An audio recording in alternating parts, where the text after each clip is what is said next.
जय श्री राम। शंखनाद में आपका स्वागत है। पश्चिम बंगाल का चुनाव अपने उफान पर है। पार्टियों ने तैयारियां जोर शोर से शुरू कर दी हैं। एसआईआर पूरी हो चुकी है, तारीखें आ चुकी हैं और अपने उम्मीदवारों की घोषणा भी पार्टियां कर चुकी हैं। तो ऐसे में जान लेते हैं कि इस बार का ये चुनाव जो कई मायनों में अलग है और बहुत महत्वपूर्ण भी है, वहां क्या स्थितियां बन रही हैं, पार्टियों के लिए क्या हालात हैं, क्या संभावनाएं हैं, क्या आशंकाएं हैं, इसको जान लेते हैं। पिछली बार बीजेपी 77 सीटों पर सिमटी थी, हालांकि 3 से 77 पर पहुंची थी, बहुत बड़ी उपलब्धि थी। ममता बनर्जी 200 के पार पहुंच गई थी और कांग्रेस और कम्युनिस्ट पार्टियां खाली हाथ रह गई थी। लेकिन इस बार कौन कहां तक जाता है, इन चुनाव में पार्टियां कैसा प्रदर्शन कर सकती हैं और बीजेपी टीएमसी के बीच कौन आगे निकलने वाला है, क्या कहते हैं आंकड़े। पश्चिम बंगाल में कुल 294 सीटें हैं, जिसमें से बहुमत 148 है। अब यहां पर अगर हम देखें, ऐसे तो ममता बनर्जी ने बहुत बड़ी जीत हासिल की थी, लेकिन सभी इलाकों में उनकी ये जीत दिख नहीं रही थी। कहीं ममता बनर्जी को नुकसान भी हुआ था और बीजेपी ने एक बड़ी छलांग लगाई थी। अब आज के संदर्भ में देखें तो उन सीटों पर क्या हाल है और उन इलाकों में कौन कैसा प्रदर्शन कर सकता है। लेकिन यहां हम सीटों का आंकड़ा देखेंगे, उससे पहले ये हमें जानना जरूरी है कि इस बार पश्चिम बंगाल में कौन से मुख्य मुद्दे हैं जो पूरे चुनाव को प्रभावित कर रहे हैं, जिसमें 4 चीजें अहम हैं। सबसे पहले एसआईआर, जिसने वोटर लिस्ट का सफाया किया है, घुसपैठियों का सफाया किया है। दूसरा, ममता बनर्जी के खिलाफ एंटी इनकम्बेंसी है, जिसका बीजेपी भरपूर फायदा उठाने की कोशिश कर रही है। तीसरा, घुसपैठी और ध्रुवीकरण। अभी तक एक तरफा ही ध्रुवीकरण हुआ करता था, लेकिन इस बार हिंदू भी कुछ जागरूक हुआ है। हुमायूं कबीर और असदुद्दीन ओवैसी जैसा गठबंधन, जिसका सामना ममता बनर्जी को करना है और ऐसा उन्होंने पहले कभी नहीं किया है। इन चारों फैक्टर को ध्यान में रखिए। बाकी तो हर इलाके के अपने कुछ मुद्दे होते हैं जिसका असर होता है। अगर हम पिछली बार के आंकड़ों को देखें और अभी की स्थितियां देखें तो उत्तरी बंगाल की अगर बात करें तो यहाँ के कुछ जिलों में बीजेपी ने बेहतरीन प्रदर्शन किया था। जलपाईगुड़ी, अलीपुरद्वार, दार्जिलिंग, कलिम्पोंग, यहाँ पर बीजेपी अधिकतर सीटें यहाँ की जीती थी और ममता बनर्जी को नुकसान हुआ था। अलीपुरद्वार और दार्जिलिंग में तो बीजेपी ने 5-5 दोनों जगह सीटें हैं, पूरी तरह क्लीन स्वीप किया था। इन इलाकों में इस बार भी बीजेपी ममता बनर्जी से, टीएमसी से बेहतर स्थिति में दिख रही है। वहां पर गोरखा वोट है, वहां पर आदिवासी वोट है। ममता बनर्जी ने कोशिश की है, आपने देखा होगा पिछले कुछ दिनों में ममता बनर्जी ने भी वहां के चक्कर लगाए हैं, लेकिन वहां पर बीजेपी ने अपना वोट इंटैक्ट रखने के लिए उन इलाकों को छोड़ा नहीं है। उन इलाकों पर उसी तरह से बीजेपी ने भी ध्यान दिया है। और ममता बनर्जी, क्योंकि ये इलाके देखिए कुछ सरकारी समस्याओं से भी ग्रसित रहे हैं और वहां पर केंद्र सरकार, पीएम मोदी का ध्यान भी रहा है, इसलिए बीजेपी के यहाँ पर प्रदर्शन दोहराने की स्थिति दोबारा दिखती है। इसके अलावा उत्तरी दिनाजपुर, दक्षिणी दिनाजपुर और मालदा का इलाका है, जहां पर बीजेपी का प्रदर्शन उम्मीदों के मुताबिक नहीं था। ममता बनर्जी काफी सीटें यहां से ले गई थी, ममता बनर्जी ने यहाँ सीटें बढ़ाई थी। इसीलिए उत्तरी बंगाल का इलाका है, वहां पे 54 सीटें हैं, जिसमें से 24 ममता बनर्जी जीती थी, 30 बीजेपी जीती थी, 25 की बढ़त बीजेपी ने बनाई थी। 5 सीटें पिछले चुनाव में थी और सीधे 25 बढ़ाई थी। लेकिन ये दिनाजपुर और मालदा में कुछ कम सीटें थी, इसीलिए बीजेपी ने इस बार यहाँ के लिए अलग से रणनीति बनाई है। दिनाजपुर में देखिए, यहाँ की अगर हम आबादी की बात करें तो मालदा में 51% मुस्लिम आबादी है, उत्तरी दिनाजपुर में 49% है और दक्षिणी दिनाजपुर में 24% मुस्लिम आबादी है। लेकिन आबादी देखिए, ऐसा नहीं है कि इस जिले की सारी विधानसभा सीटों पर फैली हुई है। कुछ सीटों पर तो काफी ज्यादा है और कुछ सीटों पर 15-20% तक सिमटी है। इसलिए बीजेपी ने यहाँ पर जो एक तरफा ध्रुवीकरण होता था, दूसरी तरफ भी ध्यान दिया है और वहां पर जागरूक करने का काम भी किया है।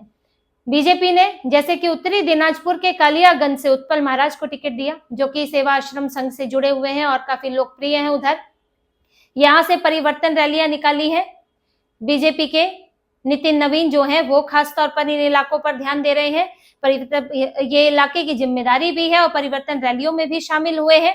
तो यहाँ एक कोशिश ये है कि जहां पर आबादी ध्रुवीकरण वाली आबादी बहुत ज्यादा नहीं है, तो वहां पर वोट बंटने से रोका जाए। हुआ क्या है, ऐसा नहीं है कि वहां पूरा एक तरफा वोट पड़ा है, लेकिन पिछली बार लोगों में उस तरह की सक्रियता नहीं थी, साथ में एसआईआर भी नहीं हुआ था, तो कुछ इलाकों में वोटर लिस्ट में भी मैनिपुलेशन करके कुछ इलाकों में नतीजे प्रभावित किए जाते हैं, डिलीशन से लेकर शिफ्टेड वोट, और जो मैं आपको पहले भी जिस पर बात कर चुकी हूं, तो इस बार एसआईआर से भी सफाया हुआ है।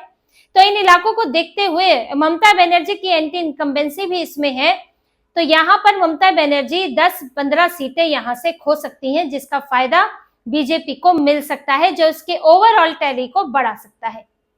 अब हम दक्षिणी बंगाल की अगर बात करें, टीएमसी यहाँ की अधिकतर सीटें जीती थी, कुल मिलाकर 183 सीटें हैं, जिसमें से 153 टीएमसी ने जीती थी, बीजेपी ने 29 सीटें जीती थी। लेकिन देखिए हुआ ये था कि बीजेपी ने यहाँ पर 28 सीटों की बढ़त हासिल की थी, जब उससे पहले के चुनाव में जाते हैं तो मात्र 1 सीट हासिल की थी पूरे दक्षिणी बंगाल में बीजेपी ने, लेकिन पिछले चुनाव में 28 सीटें ज्यादा हासिल की, और उसमें बीजेपी के हाथ से कुछ महत्वपूर्ण इलाके पूरी तरह छूट गए थे, जिसका नुकसान हुआ। दक्षिण 24 परगना, कोलकाता और हावड़ा में बीजेपी को 0 सीटें हासिल हुई। यहाँ 31, 16, 11 सीटें हैं, दक्षिण 24 परगना में 31 सीटें हैं, और 31 में से 0 सीट हासिल हुई है। कोलकाता में 16, 0 सीट हासिल हुई, हावड़ा में 11, 0 सीट हासिल हुई, जिसका बड़ा नुकसान हुआ है। हुगली में भी बीजेपी ने कुछ सीटें जीती थी, लेकिन बड़ा इलाका, जो बड़ा नंबर था, वो टीएमसी के पास रहा था। इसलिए इन सेक्टर्स को बीजेपी ने इस बार अलग से इन पर ध्यान दिया है, कोलकाता, हावड़ा और हुगली में खास तौर से, जिसमें अर्बन इलाके भी आते हैं। कोलकाता में जहां ममता बनर्जी का भी आता है, भवानीपुर भी आता है, और भवानीपुर में तो इस बार ममता बनर्जी के साथ स्थिति ऐसी है कि वहां पर उन्हें एक तो 2-2 चुनौतियां हैं, ऊपर से एसआईआर में लगभग 50,000 नाम तो कट ही चुके हैं, और पिछली बार वो 48,000 वोटों से जीती थी, और इस बार तो वो मुख्यमंत्री के तौर पर भी नहीं लड़ रही है, तो उनकी अपनी सीट पर भी खतरा है। वहीं यहाँ के लिए बीजेपी ने, देखिए यहाँ ममता बनर्जी की कानूनी व्यवस्था, प्रशासनिक व्यवस्था को भी केंद्र में रखा है, जैसे कि कोलकाता में ही आरजी कार केस से लेकर जो कोलकाता लॉ कॉलेज का मामला हुआ था, ये सब यही हुआ था, और इसको लेकर जो हंगामा हुआ, जो दिखा कि किस तरह से टीएमसी के नेता ऐसे ऐसे अपराधों में टीएमसी की पार्टी के लोग इन्वॉल्व होते हैं, और कैसे पुलिस प्रभावित होती है, कार्रवाई नहीं कर पाती। आरजी कार वाले प्रिंसिपल को तो ममता बनर्जी कुछ नहीं कर पा रही थी, एक कॉलेज से दूसरे कॉलेज में ट्रांसफर हो रहा था। तो ये दिखा है इन कुछ मामलों से कि कैसे गुथा हुआ है ममता बनर्जी का प्रशासन, पार्टी, और वहां पर अपराध आपस में गुथा हुआ है। तो इसको लेकर बीजेपी ने अभी आरजी कार केस की जो विक्टिम है, उनकी माता जी को भी टिकट दिया है, जो एक सिंबॉलिक है, ये दिखाने के लिए कि ममता बनर्जी का क्या स्थिति थी, टीएमसी की क्या स्थिति है, किस तरह से विक्टिम वहां पर परेशान रहा, और डॉक्टरों ने तो जिस तरह से विरोध प्रदर्शन किया था, ये पूरे देश ने देखा। और ममता बनर्जी के वहां पर बयान देख लीजिए, रात में क्यों निकलती हैं, अपने लोगों को बचाने के लिए क्या क्या कोशिशें उनकी पार्टी ने नहीं की है। यहाँ विक्टिम तक उनकी पुलिस के वॉलंटियर पाए गए, विक्टिम नहीं, यहाँ पर अपराधी तक पुलिस के वॉलंटियर पाए गए। तो ये सब लोगों को दिखाता है सॉल्ट लेक स्टेडियम में जो हुआ था, वहां पर क्या स्थितियां रही और कौन जिम्मेदार था। ममता बनर्जी के खेल मंत्री लियोनेल मेसी जब आए थे, तो वहां किस तरह की व्यवस्था फैली पूरे देश में, हर जगह जहां मेसी गए सब बहुत अच्छे से हुआ, हैदराबाद में, मुंबई में, दिल्ली में। लेकिन सबसे ज्यादा परेशानी कहाँ हुई? कोलकाता में। लोगों ने तो बोतलें फेंक दी, चप्पल फेंक दिए, जूते फेंक दिए। तो ये दिखाता है कि कैसे इनकी पार्टी के नेताओं का कब्जा है हर जगह। तो ये सब चीजें बीजेपी दिखा रही है लोगों को कि ममता बनर्जी के शासन में आपके साथ क्या हालात बने हैं और आपको बेहतर स्थिति मिल सकती है। तो इससे इन इलाकों में इसका प्रभाव पड़ने की अधिक संभावना है। यहाँ पर बीजेपी ने देखिए हिंदुओं को जागरूक करने की भी कोशिश की है। वीएचपी, आरएसएस लगे हुए हैं। अभी रामनवमी की शोभा यात्राएं निकली हैं। वैसे तो पूरे बंगाल में 5,000 इस बार शोभा यात्राएं निकली हैं, जितनी पहले नहीं निकली। अभी कोलकाता की शोभा यात्रा को पुलिस ने रोक भी दिया। ममता बनर्जी के कार्यकाल में देखिए विपक्षियों को रैली निकालना और हिंदुओं को शोभा यात्राएं निकालना बड़ी टेढ़ी खीर है। परमिशन ही नहीं मिलती है, परमिशन मिलती है तो वो रोक दी जाती है और छोटे मोटे कारणों से रोक दी जाती है। शुभेंदु अधिकारी जैसे नेता को रैली करनी हो तो उन्हें कोर्ट से परमिशन लानी पड़ती है। कभी इनकी पुलिस हमेशा यही कहती है सुरक्षा कारणों से नहीं कर सकते। कोलकाता के गांधी मैदान में अगर गीता का वहां पर एक कार्यक्रम होता है जिसमें गीता पाठ किया जाता है, तो ममता बनर्जी को उसमें तकलीफ होने लगती है, कहती है कि घर में गीता पाठ करो, वहां करने की क्या जरूरत है, भले ही मैदान में ईद की नमाज पढ़ के आती है, पढ़वाती भी है।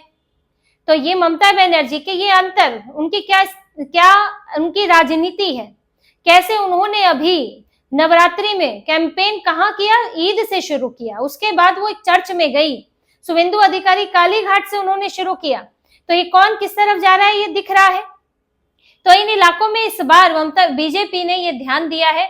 अब ममता बनर्जी तो अपनी कोशिश कर ही रही है, क्योंकि उन्होंने तो इसमें क्लीन स्वीप किया था, तो बीजेपी वहां से कुछ सीटें निकालने की कोशिश में है कि जहां पर कुछ एंटी इनकम्बेंसी हो, जहां पर विधायकों के साथ समस्या है, और जहां पिछली बार एकजुट नहीं कर पाई थी बीजेपी, इस बार वहां छोटी छोटी बैठकों के जरिए लोगों को टीएमसी का असली चेहरा दिखाने की कोशिश है। आरएसएस वीएचपी के लोग कई बैठकें कर चुके हैं, अभी भी जारी है ये जो क्लोज डोर मीटिंग होती है जिसमें इन्हीं मुद्दों पर बातचीत होती है।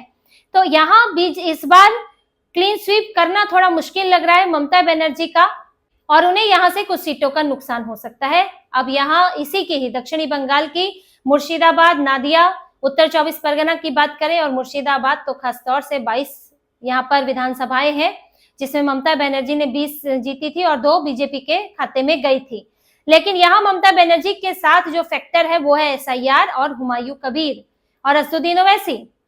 हुमायूं कबीर और असदुद्दीन ओवैसी ने अपनी ताकत जो है कुछ इलाकों में ज्यादा लगाई है, जहां पर ये तो है ही कि मुस्लिम बहुल इलाके हैं, और साथ में जहां ममता बनर्जी के विधायक रहे हैं और जिन्हें टिकट नहीं मिला और उन्होंने पार्टी भी बदली है, जहां ममता बनर्जी के खिलाफ उनके नेताओं में गुस्सा है, इस पर फोकस किया है। असदुद्दीन ओवैसी खुद 8 सीटों से लड़ रहे हैं, तो चुनकर वो 8 सीटें ली है। तो इन मुस्लिम बहुल इलाकों में ममता बनर्जी के लिए इस वक्त असदुद्दीन ओवैसी और हुमायूं कबीर की चुनौती है। तो इस बार 22 में से 20 सीटें जीतना आसान नहीं है। वही कांग्रेस और कम्युनिस्ट पार्टी की भी इस बार ये पॉलिसी है, भले ही अलग अलग लड़ रहे हैं, फुरफुरा शरीफ वाले जो हैं वो कम्युनिस्ट पार्टी के साथ है, लेकिन उन्होंने भी ये सोचा है कि इस पूरे बंगाल में आप हाथ पांव मारते रहे, उससे क्या फायदा है। इनका वोट आधार भी वही है जो ममता बनर्जी का है, तुष्टीकरण वाला, तो क्यों ना वही कोशिश की जाए। अगर जरा इधर से उधर होता है तो हमारे पाले में आ सकता है। तो ये भी वहां फोकस कर रहे हैं उन इलाकों में जहां पर इनका अच्छा आधार रहा है। और ममता बनर्जी से जहां इस बार देखिए कुछ भी है तो थोड़ा तो एंटी इनकम्बेंसी हो ही जाती है, बार बार जीत रही है उन इलाकों में, तो वहां एक नाराजगी है, तो उस पर फोकस किया जा रहा है। तो यहाँ पर ममता बनर्जी की समस्या वोट कटने की है। देखिए इनके कुछ इलाके हैं, देखिए 2 सीटें तो फिर भी बीजेपी ने जीती थी, तो वहां पर इसलिए जीती थी क्योंकि वहां आबादी जो है, डेमोग्राफी जो है पूरी तरह बदली नहीं है, वहां पर कुछ हद तक बदली है। तो वहां और पूरे वहां के लोग जानते हैं कि जब डेमोग्राफी बदलती है तो क्या हालात बनते हैं, इसलिए बीजेपी को वहां पर बढ़त मिली। अब अगर जो दूसरे इलाके हैं वहां अगर वोट कटता है तो उसका फायदा बीजेपी को हो सकता है, अगर नहीं कटता है हो सकता है कि ओवैसी और हुमायूं कबीर के खाते में चला जाए या कांग्रेस या कम्युनिस्ट पार्टी के खाते में चला जाए, तो इसका नुकसान ममता बनर्जी को हो सकता है। इस बार पिछली बार की तरह उनके लिए जीरो कंपटीशन नहीं है और वो यहाँ से सीटें खो सकती हैं। तो ये नुकसान का डर ममता बनर्जी को सता रहा है, इसीलिए वो बार बार ये दिखा रही है कि देखो एसआईआर में मैंने साथ दिया, यहाँ पर बीजेपी तुम्हें ही लिस्ट से हटाना चाहती है और अपने आप को मसीहा दिखाना चाहती है। और उधर से हुमायूं कबीर और असदुद्दीन ओवैसी वो भी खुद को मसीहा दिखाना चाहते हैं कि भाई असली हक तो हम ही दिला सकते हैं, ममता बनर्जी तो बस दरिया बिछवाएंगी। इससे आगे बढ़ते हैं जहां पश्चिमी मेदिनीपुर, झारग्राम, पुरुलिया, बांकुरा ये सब इलाके हैं जहां बीजेपी ने कुछ अच्छा प्रदर्शन किया था, कहीं पीछे भी रह गई थी। पुरुलिया की बात करें तो वहां बीजेपी ने 9 में से 6 सीटें हासिल की, बांकुरा में 12 में से 8 सीटें हासिल की, लेकिन पश्चिमी मेदिनीपुर में 15 में से मात्र 2 और झारग्राम में 4 में से 0, वहां ममता बनर्जी आगे निकल गई थी। अब इस बार के लिए बीजेपी यहाँ पर स्थानीय मुद्दे ज्यादा उठा रही है। वहां पर मनरेगा का मुद्दा है, यानी कि रोजगार का मुद्दा है, जमीन की समस्या है, पानी की समस्या है, और टीएमसी की सरकार 15-15 सालों से है, लेकिन फिर भी ये समस्याएं दूर नहीं हुई है। तो इन स्थानीय मुद्दों को लेकर बीजेपी इन इलाकों में जा रही है। पीएम मोदी भी गए, पीएम मोदी ने कुछ योजनाओं की भी घोषणा की है इन इलाकों में, झारग्राम, बांकुरा और पुरुलिया इलाकों में। और वहां पर देखिए सेंटर का फोकस होने से, योजनाएं आने से अगर लोगों को कुछ फायदा होता है तो उसे सीधे सीधे एक मैसेज जाता है, क्योंकि जब 15-15 साल तक ममता बनर्जी है और कुछ समस्याएं वो नहीं सुलझा पाती हैं, लेकिन अगर उनका समाधान केंद्र के जरिए होता है तो एक सॉफ्ट कॉर्नर जरूर बनता है। तो ये चीजों को ध्यान में रखकर भी बीजेपी ने अपनी रणनीति चली है, अपनी रणनीति बनाई है। तो यहाँ अगर हम ओवरऑल देखें तो जिन इलाकों में बेहतर प्रदर्शन किया था उसको इंटैक्ट रखने की कोशिश है, और जहां पर पूरी तरह क्लीन स्वीप हुआ है ममता बनर्जी की तरफ, वहां पर कौन सा मुद्दा चल सकता है उसको उठाया गया है इन 5 सालों में, और इस बार अंतिम समय में भी उस पर ही फोकस किया जा रहा है। और अगर हम ओवरऑल देखें, अगर कुछ मुद्दे चलते हैं, अगर ये घुसपैठियों की बात चलती है, क्योंकि पिछली बार नहीं था, पिछली बार सीए एनआरसी उस तरह से नहीं था जो इस बार एसआईआर ने जिस तरह से घुसपैठिए बिल से निकले हैं और लोगों को दिख रहे हैं, अगर ये होता है तो बड़ा अंतर आ सकता है। अगर इस हिसाब से देखें तो बीजेपी 155 प्लस सीटें पा सकती है, ममता बनर्जी की टीएमसी 100 प्लस सीटें पा सकती है, और अन्य में 30 प्लस सीटें जा सकती है। ये एक अनुमान है जो आज के हालात देखते हुए लग रहा है कि कुछ विधानसभा से सीटें हैं जहां पर बदलाव दिख सकता है और बीजेपी वहां पर अच्छा प्रदर्शन कर सकती है। और अगर कुछ चीजें जो हैं देखिए दबी हुई भी रहती हैं, जो नतीजों में सामने आती है, जो हमने बिहार में देखा और महाराष्ट्र में देखा। किसी ने नहीं सोचा था कि हिंदुत्व की लहर चलेगी महाराष्ट्र में और महायुति सुपड़ा साफ कर देगी, बीजेपी सुपड़ा साफ कर देगी, 132 सीटें अकेले ले आएगी, बिहार में एक तरफा चुनाव हो जाएगा और सारे विपक्षी जो है वो धराशायी हो जाएंगे। तो अगर बंगाल में, क्योंकि ये तो लॉ तो जल रही है, माहौल अलग है, इसमें कोई दो राय नहीं है, लोगों ने बहुत देख लिया इन 5 सालों में क्या क्या हुआ है, और लोगों को ध्यान दिलवाया गया है कि ये ऐसे ही नहीं हो रहा है, ये एक संगठित तरीके से हो रहा है। लोगों ने देख लिया कि आज उन इलाकों की क्या स्थिति है जहां पर बांग्लादेशी घुसपैठिए ला के बसा दिए गए हैं। अब वहां हुमायूं कबीर जैसे नेता खड़े हो रहे हैं, असदुद्दीन ओवैसी गठबंधन करके वहां पर एक मुस्लिम लीडरशिप पैदा की जा रही है। ममता बनर्जी ने सेक्युलरिज्म का गाना गा के जो किया है, आज उसका नतीजा ये है, और ये चीजें फैल रही हैं। और वहां पर ये उसकी वजह घुसपैठिए हैं, घुसपैठियों की वजह से ऐसा माहौल है। तो ये लोगों को इस बार, पश्चिम बंगाल के लोगों को, यहाँ के भद्र मानुष को, सिविल सोसाइटी को भी ये चीजें दिखी हैं। इसके अलावा इस बार वहां पर ज्यादा बैठकें, ज्यादा क्लोज डोर मीटिंग और ज्यादा गंभीर तरीके से लगातार मुद्दे उठाए गए हैं। तो अगर यही हालात बने रहते हैं तो ये आंकड़ा आ सकता है, अगर हालात इससे और बेहतर रहते हैं तो बीजेपी का आंकड़ा इससे भी आगे जा सकता है। हालांकि अब ये तो जो अंतिम नतीजे क्या होंगे वो तो 4 मई को ही पता चलेगा। जो मतदान है वो 23 अप्रैल और 29 अप्रैल को है। बाकी बंगाल की जनता पर है कि वो इस बार कुर्सी पर किसे बिठाती है। तो इसी तरह की और खबरें और विश्लेषण आपके लिए लाते रहेंगे। हमसे जुड़े रहिए, सब्सक्राइब कीजिए, कमेंट कीजिए। बहुत बहुत धन्यवाद। जय श्री राम।